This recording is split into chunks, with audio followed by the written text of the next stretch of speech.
welcome to Coastal Living. We have another fantastic show for you all today. You know, we've been building up to the Taste of the Coast Food Truck Festival happening March 8th at Water's Edge Park. This is going to be an all-day event, fun for the whole family, and of course, your belly as well. So we're very, very excited to talk about that. We have a lot to cover on today's show, another pet of the week. As usual, we encourage you to adopt, don't shop, and there are so many furry friends, dogs and cats looking for new homes over at the Corpus Christi Animal Care Services location. So we're going to introduce a new pup for you today. We have a great show lined up. Thank you for joining us. You're watching Coastal Living.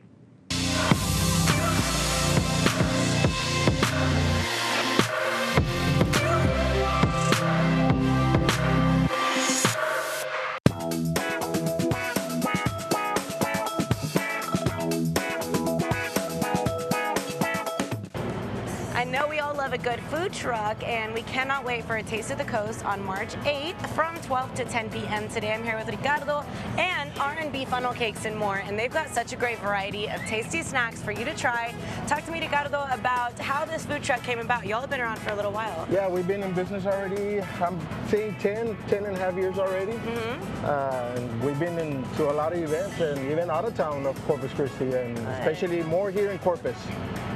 You know, we want to thank Connie for Cats Market for having this first time event that she's having. And she's going to have our food truck and my other business that it's Clarkwood Beer Garden. We'll be selling the beer there. Nice, Yes. Very good. Well, we know Cats Market knows how to throw a party, right? They're always having the farmers markets over at Heritage Park, so it's always a good time.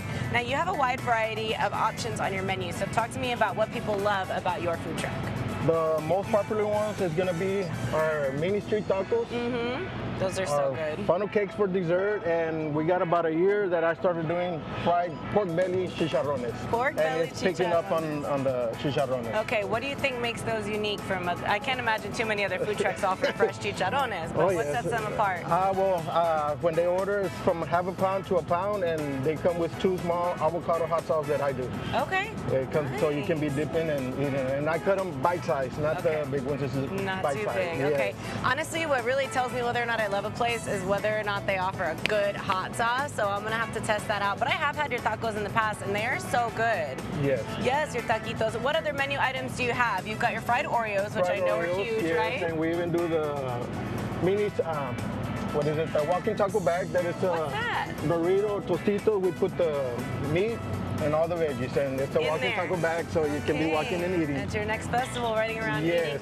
And then your lemonade, is that one pretty popular too? Freshly squeezed lemonade. We got it with mango, strawberry, and raspberry. Awesome. And what do you love so much about being a part of these food truck festivals? I'm sure it gives new people a chance to try your food. Yes, and there are a lot of people that you get to meet a lot of people and from out of town and here in Corpus, and you know, you just become friends when you're in the event. Yeah, and do you find that a lot of people look for you now and say, oh my gosh, I had to come find you because I love your chicharrones? Oh yeah, no, yeah. I mean, it's just when I got started, it was just online finding festivals and all that, and now they call me. Great. Yes. Okay. Well, for those that want to call you or find you online to see where you're going to be next, how do we get in touch with you? Boy, they can call me at area code 361-438-7994. Follow me on TikTok, Instagram, or call me on my number. Okay. And for someone who's never tried you before, what is like the best first order that they can get from you?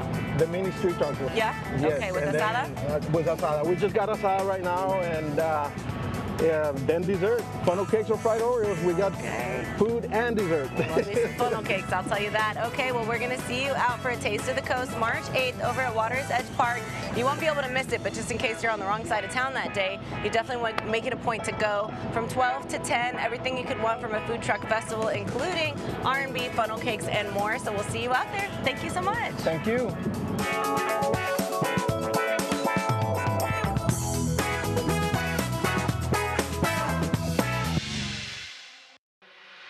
Hello everybody, we have another familiar face back in the studio. Every year we visit with Miss Danielle to learn about the Texas Yes program, benefiting students right here in our community, which we love to see. So it's great to have you back. Talk to me about this year's event. Yeah. Well, we're really excited. You know, Texas Yes has been in the Coastal Bend area for several years now, and every year in August we support 8,000 students with free school supplies, which really equals about 24 elementary schools within the Corpus Christi ISD, and then we also support some outer markets as well. And you we can't do it without the support of the viewers and donors. And one particular donor that we really want to highlight right now, they have a campaign going on for Texas Yes Project, which is Taco Palenque. All right. So you can visit the location here in Corpus Christi, and you can go in, you can make a donation. They put your name on a book. They put it up on the wall. They're really excited to start displaying those. And this is our first year participating with this location. And they have a huge goal. They want to be able to raise, several $1,000s to help support our Box of Dreams program, which then supports the local students. So we're really excited about promoting that and really being able to help more students come August. So you can go in, you can make a $1 donation, a $5 donation, or if you really want to get crazy, make more than that, feel free. But one thing that we always kind of say is that for every $25 donation that we receive, we're able to help about 3 students receive a free school supply kit. These kits include everything from folders, tissues, glue, rulers, pens, pencils, crayons, matte pencils, everything that the students need to feel confident and start the school year off on the right foot.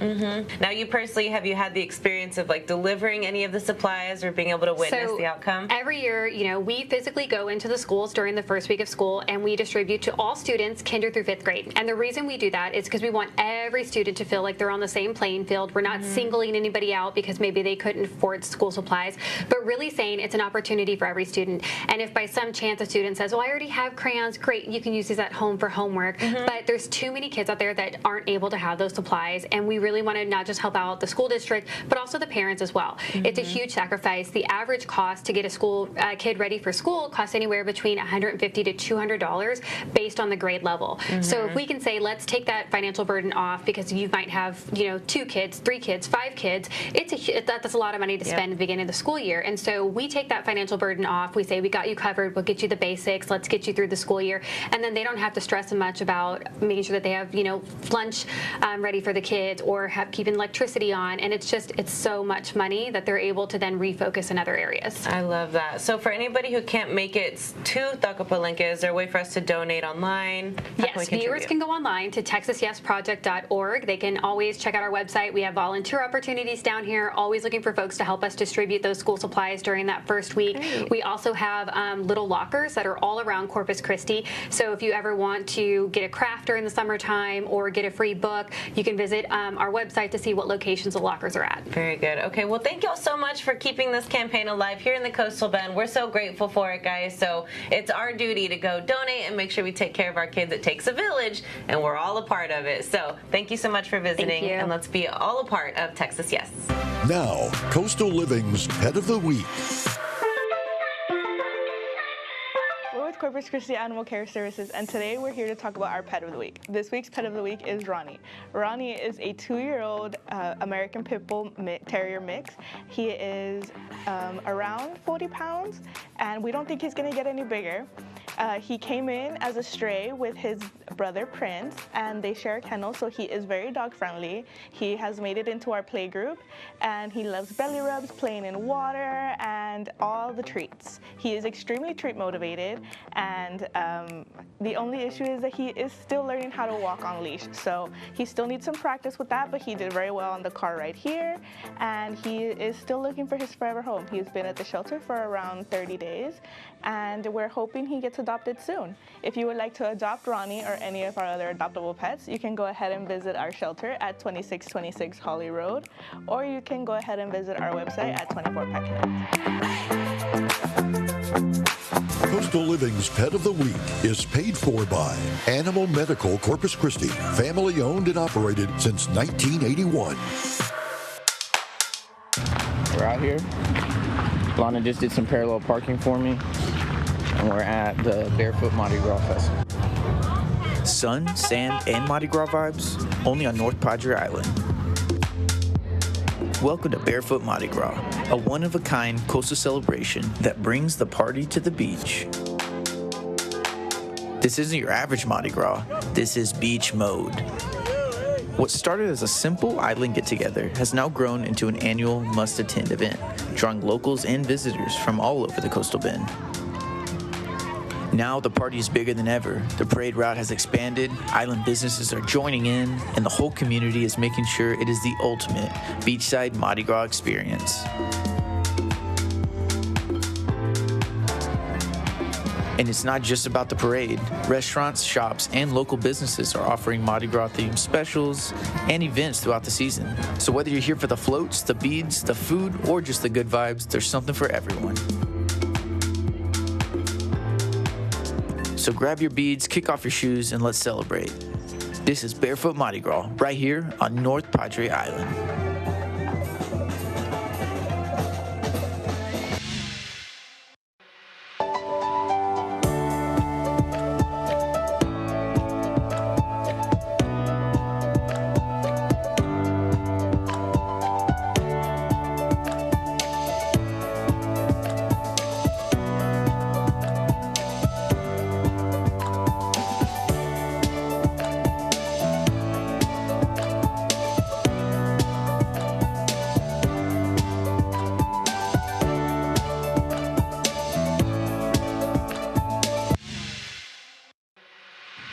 We're off to a great start, but don't go anywhere. When we return, we're getting a visit from our friends at the Coastal Bend Blood Center as they are fishing for donors. Every year around spring break, this is a huge campaign, and you can stop by and donate blood, all for a great cause. Plus, you have a chance to win some really fantastic prizes and get a cool t-shirt, as usual, because they're always giving away great goodies at the Coastal Bend Blood Center. So stick around for more. We'll be back on Coastal Living.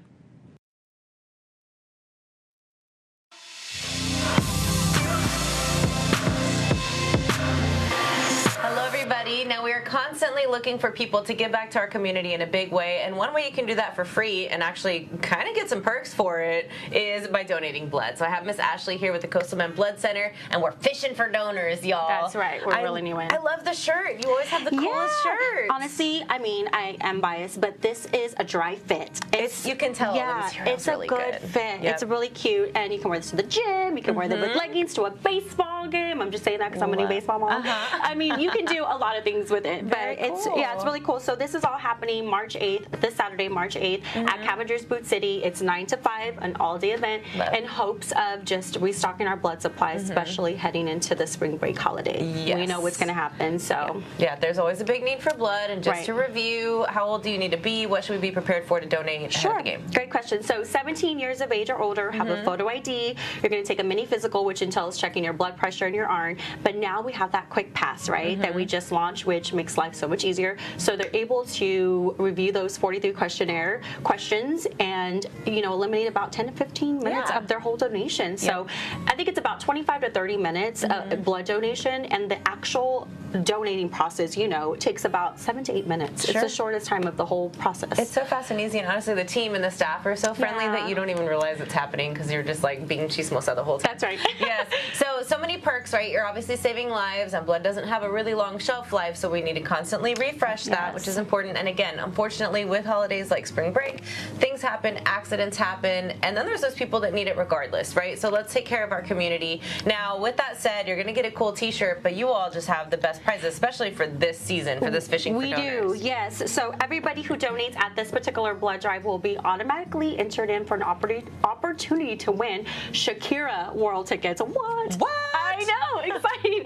PlayStation 5. I mean, that's always a huge one. Yes. There's a bay guided fishing trip too. We have a deep sea fishing trip. We have $250 HEB gift card, $250 Walmart gift card, whichever you prefer.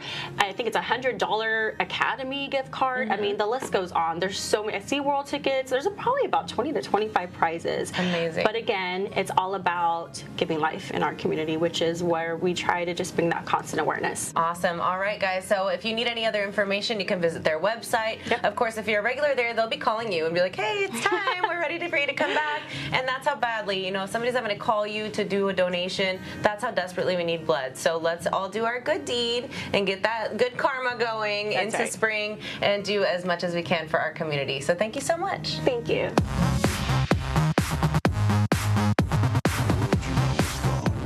Consumed by the flames of a great war long ago. All that's left now are the Lost Lands. Dave Bautista and Mila Jovovich star in the post-apocalyptic tale In the Lost Lands, based on George R.R. Martin's short story. I'm looking for a guide. Someone who knows the Lost Lands. Why you want to leave the city? I'm looking for a great treasure. He's one of the great writers. Mila was a huge fan, has read all of the books, and she actually brought the short story to me and said, you have to look at this, we have to do this. So she was very much the inception point. She has become a symbol of their defiance. We wanted to make sure that the heart of the story was there, and then Paul worked for a year in advance building the world out around it, and to really make it unique and different from the other, like the things that George R.R. Martin fans are used to. Your fate was sealed when you met me.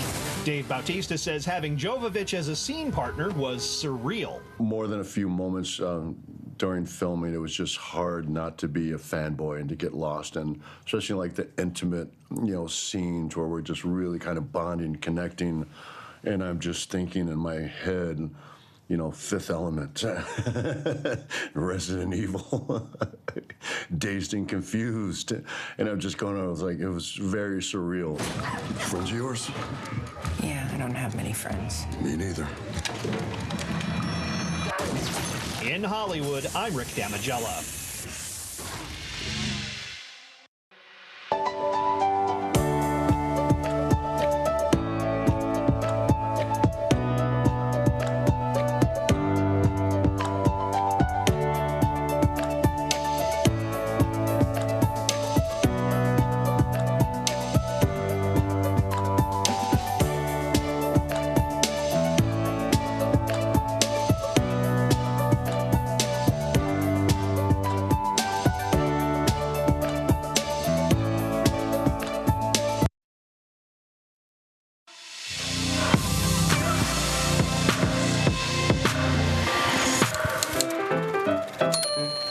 This is Coastal Bend History.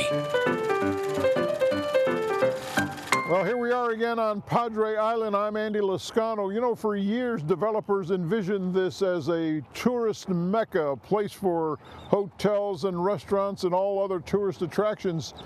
But then there came the Great Depression of '29 and then the big hurricane in '33, and those plans really changed. They stopped. And then in the late 40s, Nueces County officials said, let's try this.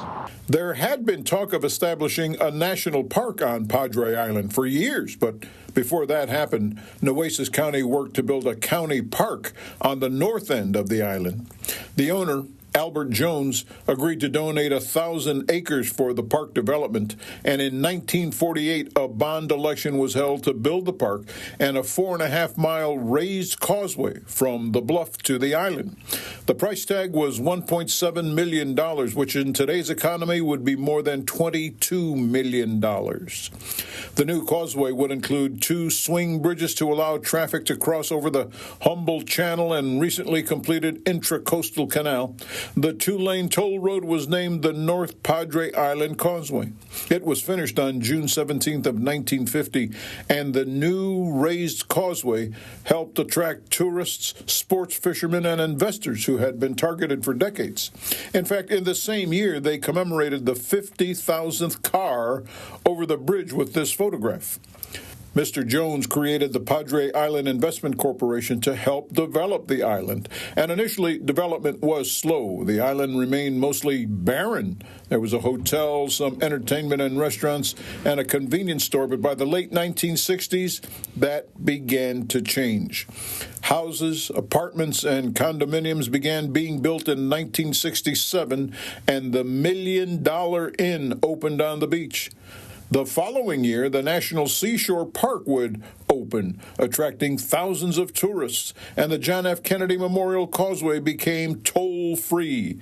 But there was still a major problem with access to the island.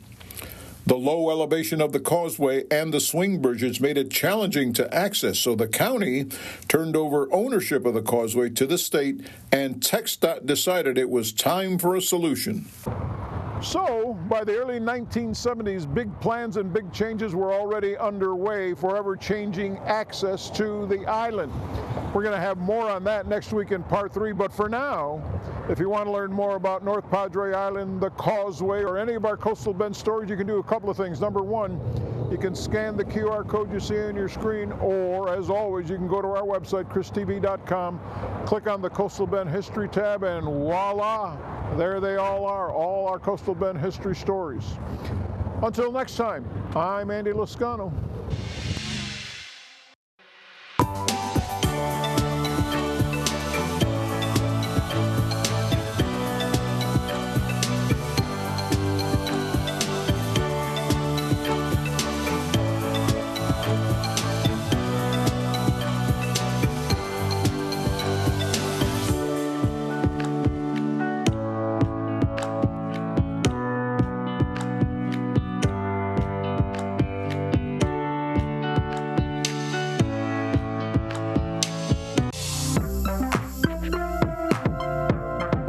Interested in growing your business? Coastal Living can help. Email us at advertise@coastallivingtv.com or scan the QR code on your screen for more information.